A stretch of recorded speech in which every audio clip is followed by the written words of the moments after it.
आजादी हमें उपहार में नहीं मिली है, इसके लिए एक लंबी यात्रा करनी पड़ी है, आजादी की यात्रा। इस यात्रा में हजारों लाखों लोगों ने अपनी जान की कुर्बानी दी।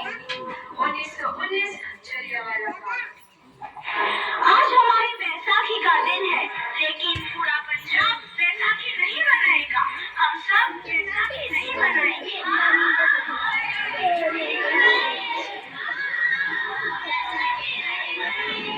जब तक हम अंग्रेजों को भारत से बाहर नहीं निकाल देते, पूरा पंजाब बैसाखी नहीं मनाएगा। अच्छा, हमारा विरोध करता है, भाग जाओ यहाँ से, इसका अंजाम बहुत ही बुरा होगा। हम नहीं जाएंगे, तुम लोग जाओगे, हमें नहीं, तुमको भारत से भागना होगा। Soldiers, fire!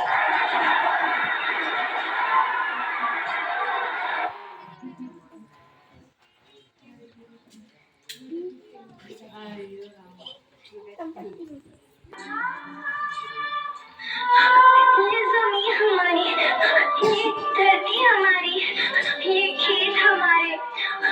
अभी थोड़ी देर पहले हमारी ये फसलें लहरा रही थी, पर इन अंग्रेजों ने हमारी फसलें बर्बाद कर दी। इन अंग्रेजों ने एक ही झटके में इन सब फसलों को काट दिया। अंग्रेजों, तुम्हारे इस अत्याचार से हम डरेंगे नहीं, इस अत्याचार का बदला लेकर रहेंगे, हम आजादी लेकर रहेंगे। जलियांवाला बाग हर हिंदुस्तानी की आंख नम कर गया। इस कांड में कितने मासूमों की आहुति चढ़ गई, इतनी हैवानियत से इंसानियत कत्ल कर दी गई। जलियांवाला बाग की हत्याकांड ने आजादी की आग में घी देने का काम किया। मासूम औरतों, बच्चों की दर्द भरी चीखें और सिसकियां इनकलाब का गूंज बनकर उठी। लाला लाजपत राय, भगत सिंह, राजगुरु, सुखदेव सरीखे क्रांतिकारियों ने भारत की इस जमीन से विदेशी दलितों को निकाल फेंकने के मंसूबे मजबूत कर लिए। 8 अप्रैल 1929 लाला लाजपत राय के नेतृत्व में साइमन कमीशन के खिलाफ एक भारी जुलूस निकाला गया। Simon commission, Simon commission, Simon commission, Simon commission, Simon commission, Simon commission, Simon commission, Simon commission, Simon commission. Block of Indians, तुमको हमारी बात समझ में नहीं आती? Stop this! Simon commission! नहीं मानता? अच्छा, स्टॉप दिस! लाला जी, आप आगे बढ़ो, हम आपके साथ हैं। लाला जी, आप आगे बढ़ो, हम आपके साथ हैं। लाला जी, आप आगे बढ़ो, हम आपके साथ हैं।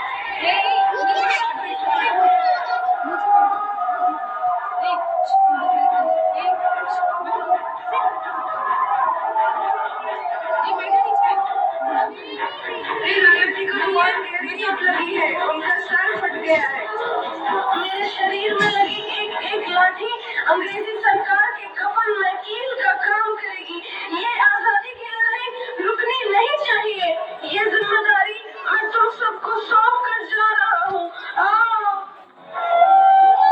लाला लाजपत राय की दर्दनाक मौत के बाद भगत सिंह, सुखदेव, राजगुरु, वतन के इन मतवालों के खून में ऐसा उबाल आया जिसका सामना करना अंग्रेजी सरकार के लिए मुश्किल हो गया। अंग्रेजों को करारा जवाब देने के लिए स्कॉट और सैंडर्स को मारने की रूपरेखा रची गई।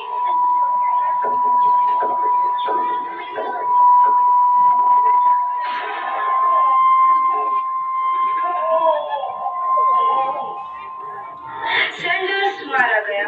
चारों तरफ तहलका मचा था। दीवारों पर लिखा था, लाला जी की मौत का बदला ले लिया गया है। भगत सिंह समेत सभी वहां से फरार हो गए। 8 अप्रैल 1929 दिल्ली में ब्रिटिश सरकार की सेंट्रल लेजिस्लेटिव असेंबली की बैठक में 2 बम धमाके की आवाज सुनाई दी।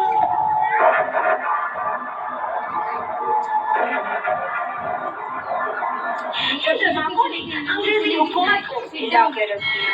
इस घटना को अंजाम देने वाले भगत सिंह, राजगुरु और सुखदेव ने अपने आप को अंग्रेजों के हवाले कर दिया। 1930 को अदालत ने अपना फैसला सुनाया।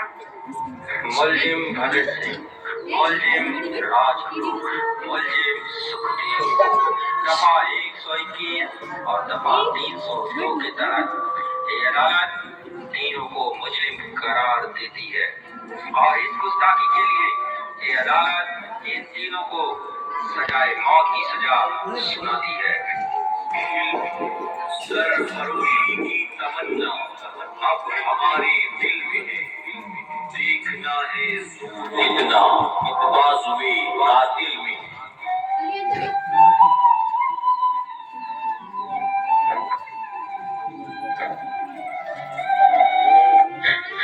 पुत्र की हाल है तेरा।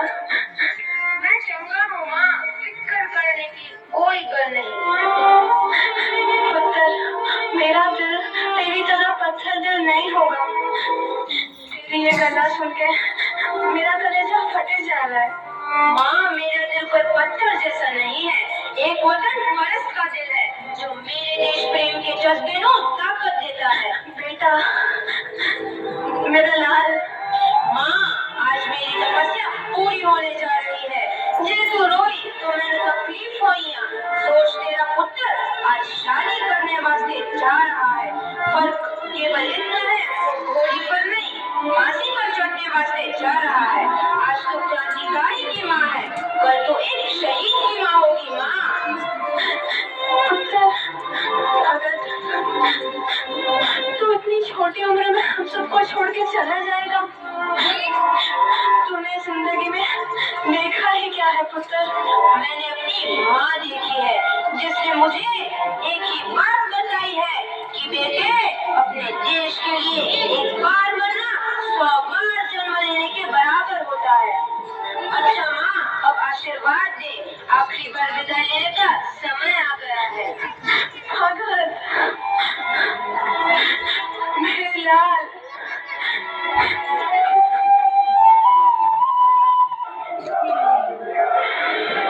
भगत सिंह, तुम्हारी कोई आखिरी ख्वाहिश? हमारे हाथ खोल दिए जाए। हम तीनों दोस्त एक दूसरे से गले मिलना चाहते हैं, उनके हाथ खोल दिए जाए।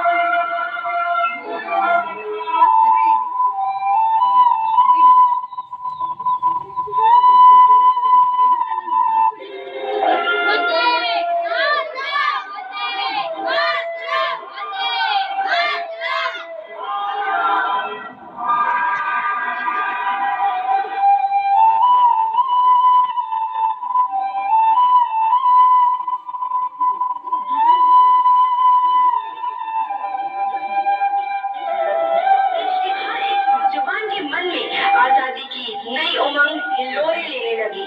अंग्रेजों भारत छोड़ो का नारा जोर पकड़ रहा था।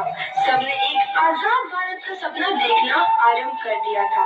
हर कोई अपने अपने ढंग से इस महायज्ञ में अपनी आहुति दे रहा था।